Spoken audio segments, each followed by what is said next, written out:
വാർത്തകൾ വിശദമായി നോക്കാം. ദുബായിൽ വിവാഹമോചനത്തിന് ശേഷം കുട്ടികൾക്ക് രക്ഷിതാക്കളിൽ ആരെ വേണമെന്ന് ഉടൻ തന്നെ തെരഞ്ഞെടുക്കാമെന്ന് പുതിയ നിയമം. 15 വയസ്സുള്ള ആൺകുട്ടികൾക്കും 18 വയസ്സുള്ള പെൺകുട്ടികൾക്കുമാണ് പുതിയ നിയമം ബാധകമാവുക. അമ്മയോ അച്ഛനോ ആരെ വേണമെന്ന് കുട്ടികൾക്ക് തീരുമാനമെടുക്കാമെന്ന് ദുബായ് കോടതിയിലെ കുടുംബ അനുരഞ്ജന മാർഗനിർദ്ദേശ വിഭാഗം മേധാവിയും എമിറേറ്റിലെ കസ്റ്റഡി കമ്മിറ്റി ചെയർമാനുമായ അഹമ്മദ് അബ്ദുൽ കരീം വ്യക്തമാക്കി. ദുബായ് ഉപഭരണാധികാരിയും ദുബായ് ജുഡീഷ്യൽ കൌൺസിൽ ചെയർമാനുമായ Sheikh Maktoum bin Mohammed bin Rashid Al Maktoum പുറപ്പെടുവിച്ച 2022 7 നമ്പർ ഡിക്രി പ്രകാരം ഇതുമായി ബന്ധപ്പെട്ട് 2022 ഏപ്രിലിൽ ദുബായ് കോടതികളുമായി അഫിലിയേറ്റ് ചെയ്ത ഒരു കസ്റ്റഡി കമ്മിറ്റി രൂപീകരിച്ചിരുന്നു. 2022 ഓഗസ്റ്റിൽ കമ്മിറ്റി ഔദ്യോഗികമായി ചുമതലകൾ ആരംഭിച്ചതു മുതൽ കസ്റ്റഡി ആവശ്യപ്പെടുന്ന വ്യക്തികളുടെ സാമൂഹികവും മാനസികവും ആരോഗ്യവും ക്രിമിനൽ അവസ്ഥയും സംബന്ധിച്ച 32 യോഗ്യതാ റിപ്പോർട്ടുകൾ പൂർത്തിയാക്കിയതായി അഹമ്മദ് അബ്ദുൽ കരീം പറഞ്ഞു. കോടതി കസ്റ്റഡിക്ക് രക്ഷാകർത്താവിന്റെ അനുയോജ്യത സംബന്ധിച്ച റിപ്പോർട്ട് കമ്മിറ്റിയെ ഏൽപ്പിക്കുന്നതിലൂടെ കസ്റ്റഡി യോഗ്യതാ റിപ്പോർട്ട് പുറപ്പെടുവിക്കുന്നത് ആരംഭിക്കുമെന്നും നിലവിലെ നടപടിക്രമങ്ങൾ വിശദീകരിച്ചുകൊണ്ട് അബ്ദുൽ കരീം അറിയിച്ചു. കമ്മ്യൂണിറ്റി ഡെവലപ്മെന്റ് അതോറിറ്റിയുടെ ചൈൽഡ് പ്രൊട്ടക്ഷൻ യൂണിറ്റിലെ സ്പെഷ്യലൈസ്ഡ് കമ്മിറ്റി അംഗം അപേക്ഷകനെ സന്ദർശിച്ച് കുടുംബ സാമൂഹിക സാമ്പത്തിക അവസ്ഥകളും കുട്ടിക്ക് ആവശ്യമായ ജീവിത വിദ്യാഭ്യാസ ആരോഗ്യ ആവശ്യങ്ങൾ നൽകാനുള്ള കഴിവും വിലയിരുത്തും. News 18 Dubai. ഈ വർഷത്തെ ആഭ്യന്തര ഹജ്ജിനുള്ള അപേക്ഷ ദുൽഹിജ 7 അഥവാ ജൂൺ 25 വരെ സ്വീകരിക്കുമെന്ന് സൗദി ഹജ്ജ് ഉംറ മന്ത്രാലയം അറിയിച്ചു. നുസുക് ആപ്ലിക്കേഷൻ വഴിയോ മന്ത്രാലയത്തിന്റെ വെബ്സൈറ്റ് വഴിയോ ആണ് ഹജ്ജിന് അപേക്ഷിക്കേണ്ടത്. നിശ്ചിത തീയതിക്കകം ആഭ്യന്തര ഹജ്ജ് ക്വാട്ട അവസാനിച്ചാൽ പിന്നീട് അപേക്ഷ സ്വീകരിക്കില്ല. ബുക്കിംഗ് പൂർത്തിയായാൽ അപേക്ഷകന് മൊബൈലിൽ സന്ദേശമെത്തും. ഇക്കാര്യം സൈറ്റ് വഴിയും ആപ്ലിക്കേഷൻ വഴിയും പരിശോധിക്കാം. 3984 മുതൽ 11435 വരെയുള്ള 4 പാക്കേജുകളാണ് ആഭ്യന്തര ഹാജിമാർക്ക് ഇക്കുറി പ്രഖ്യാപിച്ചിട്ടുള്ളത്. പണം ഒന്നിച്ചോ 3 ഘട്ടമായോ അടക്കാവുന്നതാണ്. പണമടച്ച ശേഷം ആശ്രിതരെ ചേർക്കാൻ സാധിക്കില്ല. ബുക്കിംഗിന് അപേക്ഷിച്ചാൽ പിന്നീട് ഓൺലൈൻ വഴി റദ്ദാക്കാൻ സാധിക്കില്ല.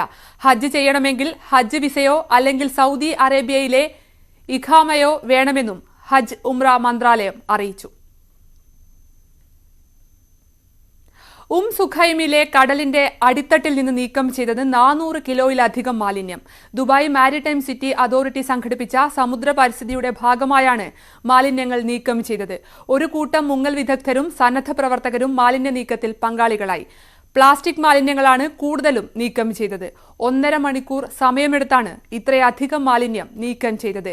ക്യാമ്പയിനിൽ 27ഓളം പേർ പങ്കെടുത്തു. ജീവജാലങ്ങളുടെ നിലനിൽപ്പിനും പുനരുൽപാദനത്തിനും കടലിന്റെ അടിത്തട്ട് എപ്പോഴും വൃത്തിയായിരിക്കണമെന്നും DMC executive director Sheikh doctor Saeed bin Ahmed bin Khalifa Al Maktoum പറഞ്ഞു. സ്റ്റീൽ ഫാബ് 2023 എക്സിബിഷന് നാളെ തുടക്കം. ഷാർജ എക്സ്പോ സെന്ററിലാണ് exhibition. Middle East, North Africa മേഖലയിൽ നടക്കുന്ന ഏറ്റവും വലിയ വാണിജ്യ event Sharjah Chamber of Commerce and ഇൻഡസ്ട്രിയുടെ പിന്തുണയോടെ ECS ആണ് സംഘടിപ്പിക്കുന്നത്. 18ാമത് എഡിഷനിൽ 33 രാജ്യങ്ങളിൽ നിന്നുള്ള 200-ലധികം കമ്പനികൾ പങ്കെടുക്കുന്നു. ജനുവരി 23 വരെയുള്ള എക്സിബിഷനിൽ 400-ലധികം പ്രാദേശിക അന്തർദേശീയ ബ്രാൻഡുകൾ പങ്കെടുക്കും. UK, ചൈന തുടങ്ങിയ രാജ്യങ്ങളിൽ നിന്നുള്ള വ്യവസായത്തിലെ ഏറ്റവും വലിയ വ്യാവസായിക കമ്പനികളും എക്സിബിഷനിൽ പങ്കെടുക്കും. ഇറ്റലി, ഇന്ത്യ, ജർമ്മനി, തുർക്കി എന്നീ രാജ്യങ്ങളിൽ നിന്നുള്ള പ്രമുഖ പ്രാദേശിക കമ്പനികൾ എക്സിബിഷനിൽ ആതിഥേയത്വം വഹിക്കും. ദിവസവും രാവിലെ 10 മുതൽ വൈകിട്ട് 7 വരെയാണ് സന്ദർശക സമയം. യാംബൂവിൽ നിന്ന് ജിദ്ദയിലേക്കുള്ള റോഡ് അടച്ചതായി റോഡ് സുരക്ഷാ പ്രത്യേക സേന അറിയിച്ചു. ജിദ്ദയിൽ നിന്ന് യാംബൂവിലേക്ക് പോകുന്ന വാഹനങ്ങൾ മജ് അൽ കിബാരിക്കടുത്ത് 2 കിലോമീറ്റർ ദൂരത്ത് വെച്ച് ഇരുഭാഗത്തേക്കും തിരിഞ്ഞു പോകണം. റോഡ് ഉപയോക്താക്കൾ സുരക്ഷാ നിർദ്ദേശങ്ങൾ അനുസരിക്കണമെന്നും വേഗത പരിധിക്കൊപ്പം ജാഗ്രത പാലിക്കണമെന്നും സുരക്ഷാ സേന ആവശ്യപ്പെട്ടു.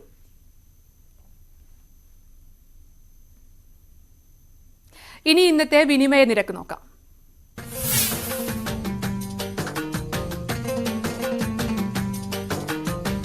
UAE ദിർഹം 22.42, സൗദി റിയാൽ 21.95, കുവൈറ്റ് ദിനാർ 26.50, ഖത്തറി റിയാൽ 22.62,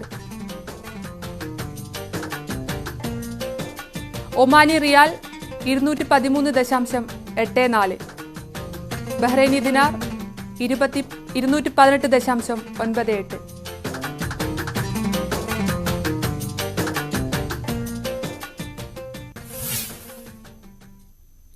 കാസർകോട്ടെ വിദ്യാർത്ഥിനിയുടെ മരണകാരണം ഭക്ഷ്യവിഷബാധയല്ലെന്ന് ജില്ലാ പോലീസ് മേധാവി.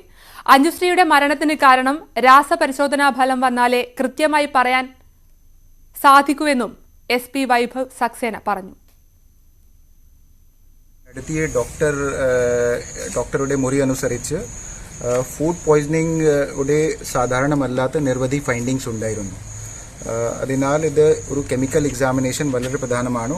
ഇത് to rule out the presence of any drugs, chemicals or any poison. So ഇത് ഇപ്പോൾ തത്കാലമായി ഇത് സാമ്പിൾ കെമിക്കൽ എക്സാമിനേഷൻക്ക് വേണ്ടി അയക്കുന്നു. ഇത് കൂടാതെ ഞങ്ങൾക്ക് പ്രാഥമിക ചില തെളിവുകൾ ലഭിച്ചിട്ടുണ്ട്. പക്ഷേ അത് കെമിക്കൽ റിപ്പോർട്ട് കിട്ടിയ ശേഷം മാത്രം കൺഫേം ചെയ്യപ്പെട്ടു. ഇത് എന്താണ് സ്റ്റേറ്റസ്. കോട്ടയത്ത് ഭക്ഷ്യവിഷബാധയേറ്റ് യുവതി മരിച്ച സംഭവത്തിൽ മുഖ്യപ്രതി പോലീസ് പിടിയിൽ. മലപ്പുറം മന്തി ഹോട്ടലിലെ ചീഫ് കുക്ക് മുഹമ്മദ് സിറാജുദ്ദീനാണ് പിടിയിലായത്. കാടാമ്പുഴയിൽ നിന്നാണ് ഇയാളെ പിടികൂടിയത്. രശ്മിയുടെ മരണം ഭക്ഷ്യവിഷബാധയേറ്റെന്നാണ് അന്വേഷണത്തിൽ കണ്ടെത്തിയതായി പോലീസ് വ്യക്തമാക്കി.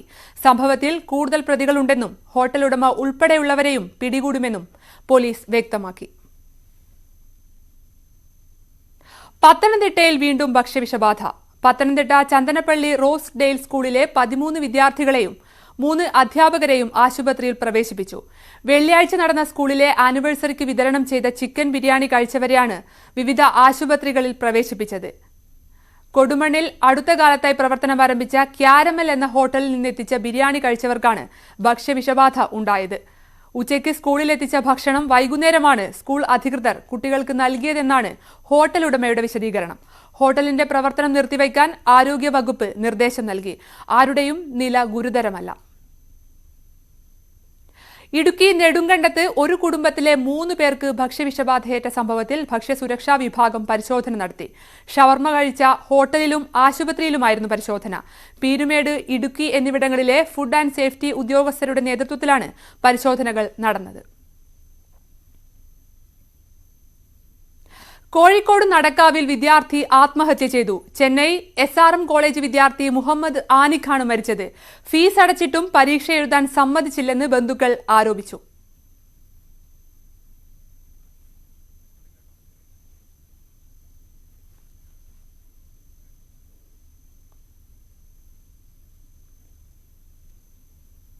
ശശി തരൂരിനെ താക്കോൽ സ്ഥാനത്തേക്ക് പിന്തുണച്ച് NSS.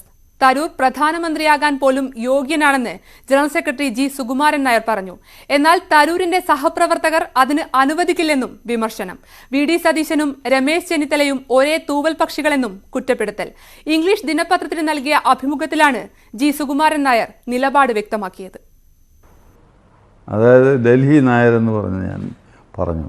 പക്ഷേ അദ്ദേഹത്തിൻ്റെ പ്രവർത്തനവും അദ്ദേഹത്തിൻ്റെ അറിവും അദ്ദേഹത്തിൻ്റെ ലോകപരിചയവും ശരിക്കും മനസ്സിലാക്കാൻ കഴിഞ്ഞപ്പോൾ അദ്ദേഹം ഒരു വിശ്വപൗരനാണ്, ഒരു കേരളീയനാണെന്ന് എനിക്ക് ബോധ്യമായി. ഇത്രയും അറിവുള്ള ഒരു മനുഷ്യൻ ആരുണ്ട്? ഇന്ത്യയുടെ പോലും പ്രധാനമന്ത്രിയായിട്ട് ഇരിക്കാൻ യോഗ്യതയുള്ള ആളാണ്. പക്ഷേ കൂട്ടത്തിൽ നിൽക്കുന്നതിന് സമ്മതിക്കാനും പിന്നെ എന്താ ചെയ്യാൻ? അധോഗതി എന്നല്ലാതെ വല്ലതും പറയാനുണ്ട്. തുടർച്ചയായ പ്രസ്താവനകളിലൂടെ NSS തരൂരിനെ പിന്തുണയ്ക്കുകയാണ്. കേരളത്തിൽ കളം നിറയാനൊരുങ്ങുന്ന തരൂരിനെ മുഖ്യമന്ത്രി സ്ഥാനത്തേക്ക് ഉയർത്തിക്കാട്ടുകയാണ് NSSന്റെ ലക്ഷ്യം.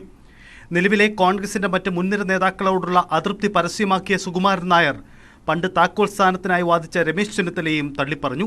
ചെന്നിത്തലയെ ഉയർത്തിക്കാട്ടിയതാണ് നിയമസഭാ തോൽവിക്ക് കാരണമെന്നാണ് NSSന്റെ നിരീക്ഷണം. UDF ഗവൺമെൻറ്റിൻ്റെ ഭരണം പോയത് കഴിഞ്ഞ പ്രാവശ്യം രമേശ് ചെന്നിത്തലയെ പ്രൊജക്റ്റ് ചെയ്ത് വെച്ചതുകൊണ്ടാണ് പോയത്. ഉമ്മൻചാണ്ടി ആയിരുന്നെങ്കിൽ അത്രയും തോൽവി വരത്തില്ലായിരുന്നു.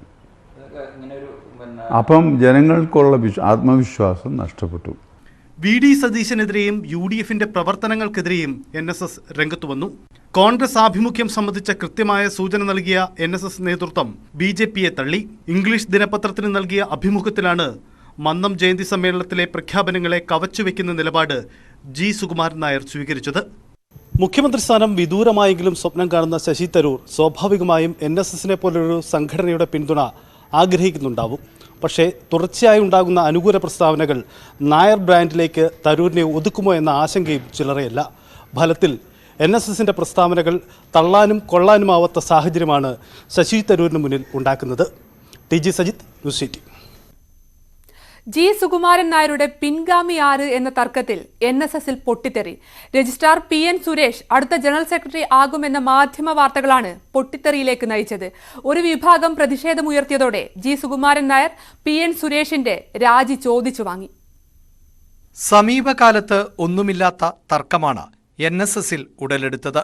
ശശി തരൂരിന്റെ NSS ആസ്ഥാനത്തെ സന്ദർശനത്തിന് പിന്നാലെ വന്ന വാർത്തകളിൽ PN സുരേഷ് സുകുമാരൻ നായർക്ക് പിൻഗാമിയാകുമെന്ന സൂചനകൾ ഉണ്ടായിരുന്നു.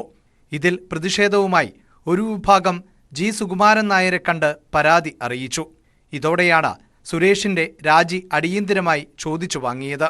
ഇന്നലെ രാത്രിയാണ് സുരേഷ് രാജിവെച്ചത്. സുകുമാരൻ നായരുമായി ഏറെ അടുപ്പമുണ്ടായിരുന്ന PN Suresh Kalamandalam vice chancellor, Aranmula Vastuvidya Gurukulam director എന്നീ ചുമതലകൾ വഹിച്ചിട്ടുണ്ട്. ശശി തരൂരിനെ രംഗത്തിറക്കി സംസ്ഥാന രാഷ്ട്രീയത്തിൽ നിർണായക റോൾ വഹിക്കാൻ ഒരുങ്ങുന്നതിനിടെയാണ് NSSൽ തന്നെ കടുത്ത ഭിന്നത രൂപപ്പെട്ടത്. ന്യൂസ് 18 കോട്ടയം. യൂത്ത് കോൺഗ്രസ് സംസ്ഥാന സമിതി യോഗത്തിൽ ഷാഫി പറമ്പലിന് വിമർശനം. KPCC പ്രസിഡന്റിന്റെ ഇടപെടൽ പ്രതിരോധിക്കാൻ കഴിയുന്നില്ലെന്ന് വിമർശനമുയർന്നു. ചില യൂത്ത് കോൺഗ്രസ് നേതാക്കൾക്കെതിരെയുള്ള നടപടി ഷാഫി വൈകിപ്പിച്ചു. ഷാഫി ഫുട്ബോൾ കളി കണ്ടു നടക്കുകയാണെന്ന് പ്രവർത്തകരുടെ പരിഹാസം. അടുത്ത സംസ്ഥാന സമ്മേളനത്തിൽ താൻ ഒഴിയുമെന്ന് ഷാഫി പറമ്പിൽ യോഗത്തിൽ അറിയിച്ചു. എന്നാൽ വാർത്തകൾ ഷാഫി പറമ്പിൽ നിഷേധിച്ചു. എനിക്കെതിരെ വ്യക്തിപരമായിട്ടുള്ള വിമർശനങ്ങൾ എന്നുള്ളതല്ല. കമ്മിറ്റിയിൽ സ്വാഭാവികമായിട്ടും ചർച്ചകളുണ്ടാവും. അതിന് നിങ്ങൾ ഈ പറഞ്ഞ പോലെ സുധാകരപക്ഷം, A ഗ്രൂപ്പ് പക്ഷം, KC പക്ഷം, RC പക്ഷം എന്ന് പറഞ്ഞിട്ടുള്ള വിമർശനങ്ങൾ ഈ കമ്മിറ്റിയിൽ പ്രത്യേകിച്ചും ഇന്നത്തെ കമ്മിറ്റി ഏറ്റവും എഫക്റ്റീവായിട്ടുള്ള തീരുമാനങ്ങൾ എടുത്ത കമ്മിറ്റിയാണ്. അതുണ്ടാവുന്നത്. അപ്പം നിങ്ങളുടെ സോഴ്സ് ഒന്നും കൂടെ പരിശോധിക്കണം. KPCC പ്രസിഡന്റ് സ്കൂൾ മേളകളിൽ ഇനി പാചകത്തിന് ഇല്ലെന്ന് പ്രഖ്യാപിച്ച് പഴയിടം മോഹനൻ നമ്പൂതിരി. വിവാദങ്ങൾ വേദനിപ്പിച്ചെന്നും വർഗീയ അജണ്ടകളാണ് വിവാദങ്ങൾക്ക് പിന്നിലെന്നുമാണ് പഴയിടത്തിന്റെ നിലപാട്. തൃശൂരിൽ നടക്കുന്ന ദക്ഷിണേന്ത്യൻ ശാസ്ത്രമേളയിൽ നിന്നും പിന്മാറിയതായും പഴയിടം പറഞ്ഞു. കലോത്സവത്തിന് ഊട്ടുപുരയൊരുക്കാൻ പഴയിടം മോഹനൻ നമ്പൂതിരി ഇനി ഉണ്ടാകില്ല. സസ്യാഹാര മാംസാഹാര വിവാദങ്ങൾക്കിടെയാണ് പഴയിടത്തിന്റെ പിന്മാറ്റം. വിവാദങ്ങൾ വേദനിപ്പിച്ചെന്നും വർഗീയ അജണ്ടകളാണ് വിവാദങ്ങൾക്ക് പിന്നിലെന്നും പഴയിടം. എല്ലാവരെയും ഒന്നും സ്നേഹത്തിന്റെ കണ്ണിലൂടെ മാത്രം കണ്ടിട്ടുള്ളത്. ഇതുവരെ നൽകി വന്നിരുന്ന എല്ലാ പിന്തുണയ്ക്കും എല്ലാ സ്നേഹത്തിനും ഒരിക്കൽ കൂടി നന്ദി പറഞ്ഞുകൊണ്ട് തന്നെ ഞാൻ പറയട്ടെ, കലോത്സവ വേദികളുടെ കൂട്ടുപേറുകളിൽ ഇനി ഞാൻ ഉണ്ടാവില്ല. നന്ദി. തൃശൂരിൽ നടക്കാനിരിക്കുന്ന ദക്ഷിണേന്ത്യൻ സ്കൂൾ ശാസ്ത്രമേളയിൽ നിന്നും പഴയിടം പിന്മാറി. ഇക്കാര്യം അധികൃതരെ അറിയിച്ചു. പഴയിടം തന്റെ ജോലി കൃത്യമായി നിർവഹിച്ചതായി വിദ്യാഭ്യാസ മന്ത്രി വി ശിവൻകുട്ടി പറഞ്ഞു. ചിലർ പഴയിടത്തെ വേദനിപ്പിച്ചു കാണും. കേരളത്തിന്റെ അഭിപ്രായം ഒന്നോ രണ്ടോ പേരുടേതല്ലെന്നും മന്ത്രി പറഞ്ഞു. അത് വേദനിപ്പിച്ചിട്ടുണ്ടാവും. അത് ആവശ്യമില്ലാതെ ഒരു അതിവിപ്ലവകാരികളായി പിന്നെ മാറിയ ചിലർ ഒന്നോ രണ്ടോ ആൾക്കാർ, ഏതാനും വിരലെണ്ണാവുന്ന ആൾക്കാർ രാമനാണെന്നും അങ്ങനെയെല്ലാം പറഞ്ഞ് അദ്ദേഹത്തിനെ പറഞ്ഞ് വേദനിപ്പിച്ചിട്ടുണ്ട്. കേരളത്തിന്റെ അഭിപ്രായം എന്ന് പറയുന്നത് ഒന്നോ രണ്ടോ മൂന്നോ ആൾക്കാരുടെ പോസ്റ്റിംഗ് അല്ല കേരളത്തിന്റെ അഭിപ്രായം. അതേസമയം അടുത്ത കലോത്സവം മുതൽ സസ്യേതര ആഹാരവും ഉൾപ്പെടുത്താനാണ് വിദ്യാഭ്യാസ വകുപ്പിന്റെ തീരുമാനം. വിവാദങ്ങളുണ്ടാക്കി വേദനിപ്പിച്ചുകൊണ്ടല്ലായിരുന്നു അദ്ദേഹത്തെ യാത്രയാക്കേണ്ടിയിരുന്നത്. S Vinesh Kumar, news 18 Kozhikode. കലോത്സവ ഉദ്ഘാടന ഗാനത്തിന്റെ ദൃശ്യാവിഷ്കാരത്തിലും വിവാദം തുടരുകയാണ്. പിന്നണി പ്രവർത്തകരുടെ താൽപര്യവും സംഘപരിവാർ അജണ്ടയും പരിശോധിക്കണമെന്ന് മന്ത്രി PA മുഹമ്മദ് റിയാസ് ആവശ്യപ്പെട്ടു. മുസ്ലിം വേഷധാരിയെ മോശമായി ചിത്രീകരിച്ചുവെന്നാരോപിച്ച് നേരത്തെ മുസ്ലിം ലീഗും രംഗത്തെത്തിയിരുന്നു. കലോത്സവത്തിലുണ്ടായ സംഭവം വളരെ ഗൗരവത്തിൽ പരിശോധിക്കുമെന്ന് വിദ്യാഭ്യാസ വകുപ്പ് മന്ത്രി തന്നെ പറഞ്ഞിട്ടുണ്ട്. അതിൻ്റെ മറ്റ് കാര്യങ്ങളൊക്കെ തന്നെ ആ പരിശോധനയ്ക്ക് ശേഷം പറയാവുന്നതാണ്. എന്തായാലും അത് ഒരു തരത്തിലും അംഗീകരിക്കാൻ വേണ്ടി പറ്റുന്ന ഒരു രീതിയല്ല. ഇത് മനഃപൂർവ്വം ഉണ്ടാക്കിയ എന്നുള്ളൊരു തോന്നലുണ്ടോ? അല്ല, അത് പരിശോധിക്കപ്പെടണം. ഇതിൽ പങ്കുകൊണ്ടവർ, ആ പങ്കുകൊണ്ടവരുടെ താല്പര്യമെന്ത്, ഇതിൻ്റെ ഉത്തരവാദിത്തമുള്ള ഈ പറയുന്ന ആളുകളുടെ താല്പര്യം എന്ത്, അത് അവർ ബോധപൂർവ്വമാണോ അല്ലയോ എന്നൊക്കെയുള്ള പരിശോധിക്കണം. അവർ അതിന് എന്ത് ന്യായീകരണം പറഞ്ഞാലും അത് അംഗീകരിക്കാൻ വേണ്ടി പറ്റുന്നതല്ല. ഈ ആളുടെ സംഘപരിവാർ ബന്ധമൊക്കെ നേരത്തെ പരിശോധിക്കപ്പെടണം. വളരെ ഗൗരവത്തിൽ പരിശോധിക്കപ്പെടേണ്ട വിഷയമാണ്. ഈ പറയുന്ന വ്യക്തിയുടെ സംഘപരിവാർ ബന്ധം ഉൾപ്പെടെ വളരെ ഗൗരവത്തിൽ പരിശോധിക്കപ്പെടേണ്ട കാര്യമാണ്. ഇത് ഓരോ കമ്മിറ്റിയാണ് ഇതിൻ്റെ കാര്യങ്ങൾ തിരഞ്ഞെടുക്കുക. ഇതിൻ്റെ ബന്ധപ്പെട്ട സബ് കമ്മിറ്റിയാണ് ഇവരെ തിരഞ്ഞെടുത്തിട്ടുള്ളത്. അതിൻ്റെ കാര്യങ്ങൾ പരിശോധിക്കാനൊരു ടീമുണ്ടായിരുന്നു. ആ പരിശോധന സമയത്ത് അവർ ആ കാര്യങ്ങൾ പരിശോധിച്ചു. പക്ഷേ ദൃശ്യം അതിലുണ്ടായിട്ടില്ല എന്നാണ് അവർ പറഞ്ഞത്. മറ്റ് ഗാനവും ഇതൊക്കെയാണ് എല്ലാ കാര്യങ്ങളാണ് പരിശോധിച്ചത്. എന്തായാലും അത് വരാൻ പാടില്ലാത്തൊരു കാര്യമാണ്. അത് ഒരിക്കലും നമുക്ക് പ്രോത്സാഹിപ്പിക്കപ്പെടാൻ വേണ്ടി പറ്റുന്ന രീതിയല്ല. ബന്ധപ്പെട്ടവർ അത് ഏത് അർത്ഥത്തിലാണ് ചെയ്തതെന്ന് പരിശോധിക്കണം. കലോത്സവത്തെ ബോധപൂർവം കലാപ അന്തരീക്ഷം ഉണ്ടാക്കാൻ വേണ്ടിയിട്ടുള്ള ബോധപൂർവമായ ശ്രമമാണോ അതിൻ്റെ പിന്നിൽ? ജനങ്ങളെ ഭിന്നിപ്പിക്കാനുള്ള ശ്രമമാണോ? കലോത്സവത്തിൻ്റെ ജനകീയ പങ്കാളിത്തം എല്ലാവരും ഒരുമിച്ചാണ്. ആ ജനകീയ പങ്കാളിത്തത്തിൽ എന്തെങ്കിലും കുഴപ്പമുണ്ടാക്കാനാണോ? ഈ ആശയം വളരെ ബോധപൂർവം കുത്തിവെക്കാനാണോ എന്നൊക്കെ പരിശോധിക്കപ്പെടേണ്ട വിഷയമാണ്. അതേസമയം മന്ത്രിയുടെ ആരോപണത്തിന് പിന്നിൽ പ്രത്യേക അജണ്ടയുണ്ടെന്നും മന്ത്രി വർഗീയ ധ്രുവീകരണത്തിന് ശ്രമിക്കുകയാണെന്നും BJP സംസ്ഥാന അധ്യക്ഷൻ കെ സുരേന്ദ്രൻ വിമർശിച്ചു. നടത്തിയത് റിയാസിന്റെ പാർട്ടിക്കാർ തന്നെയാണ്. സംഘാടക സമിതി മുഴുവൻ റിയാസിന്റെ പാർട്ടിക്കാരാണ്. സ്വാഗത ഗാനം റിയാസിന്റെ പാർട്ടിക്കാർ കേട്ടിട്ടുണ്ടായിരുന്നില്ലേ? എന്താണ് അതിൽ ഇത്ര വർഗീയതയുള്ളത്? ഭക്ഷണത്തിൽ വർഗീയത കാണുന്നു. വെജിറ്റേറിയൻ ഭക്ഷണം വർഗീയമായിട്ട് ചിത്രീകരിക്കുന്നു. പായസം വർഗീയമായിട്ട് ചിത്രീകരിക്കുന്നു. പാൽപായസം വർഗീയമായി ചിത്രീകരിക്കുന്നു. എന്തൊരു ആഭാസമാണ് കേരളത്തിൽ നടക്കുന്നത്. അതുകൊണ്ട് ഇത് ജനങ്ങളെ ഭിന്നിപ്പിക്കാനുള്ള നീക്കമാണ്. ഉദ്ദേശം വളരെ വ്യക്തമാണ്. ഇടതുമുന്നണി ഒരു മുസ്ലിം മുഖ്യമന്ത്രി വരണം എന്നുള്ള ആഗ്രഹത്തിലാണ് കുറച്ചു കാലമായിട്ട് പ്രവർത്തിക്കുന്നത്. കാടിറങ്ങുന്ന വന്യത.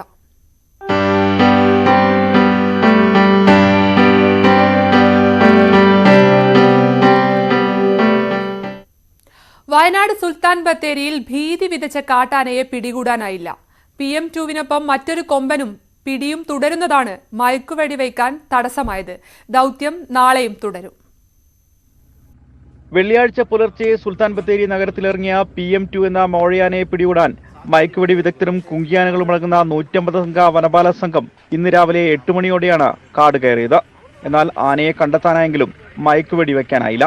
ചില പ്രതികൂല സാഹചര്യങ്ങൾ ആദ്യം നമ്മൾ രാവിലെ പറഞ്ഞതുപോലെ തന്നെ ഡോക്ടർ നിങ്ങളോടിപ്പോൾ പറഞ്ഞതുപോലെ ഒരു ടസ്കർ കൂടെയുണ്ട്. അതേപോലെ തന്നെ ഒരു ഓപ്പൺ ഏരിയയിലേക്ക് നമുക്ക് ഡാറ്റിംഗ് ആയിട്ട് കിട്ടിയിട്ടില്ല. ഒരു ഭയങ്കര ബുഷും ഉണ്ടായിരുന്നു. അതുകൊണ്ട് തന്നെ ഡാറ്റിംഗ് പോസിബിൾ ആയിട്ടില്ല. സിഗ്നൽ കിട്ടുന്നുണ്ട്. ഇൻസൈഡ് ഫോറസ്റ്റ് തന്നെയാണ് ആനയുള്ളത്. നമുക്ക് ഈ വൈകിയ വേളയിൽ ഈ നൈറ്റിൽ ഇങ്ങനെയുള്ള സമയത്ത് കാട്ടിൽ നിന്ന് ഡാറ്റ് ചെയ്യുന്നതിനുള്ള പ്രായോഗിക ബുദ്ധിമുട്ടുകൾ കൊണ്ടാണ് ഡാറ്റിംഗ് ടീം ഇന്നത്തെ തെരച്ചിൽ അവസാനിപ്പിച്ചിരിക്കുന്നത്. നാളെ തുടരും. കുപ്പാടി ഫോറസ്റ്റ് സ്റ്റേഷനിലെത്തിയ മന്ത്രിക്ക് നേരെ സുൽത്താൻ ബത്തേരി നഗരത്തിൽ യൂത്ത് ലീഗ് പ്രവർത്തകർ കരിങ്കുടി കാണിച്ചു. മയക്കുവെടി വയ്ക്കാനുള്ള ഉത്തരവിറങ്ങിയതിലെ കാലതാമസം സംബന്ധിച്ച വനം മന്ത്രി ചീഫ് വൈൽഡ് ലൈഫ് വാർഡനോട് വിശദീകരണവും തേടി. അതൊന്നും അങ്ങനെ സംഭവിക്കും. ബാക്കിയെല്ലാവരും വളരെ സിൻസിയറായിട്ട് വർക്ക് ചെയ്യുമ്പോൾ നമ്മളൊരു കല്ല് കടിക്കുന്ന പോലൊരു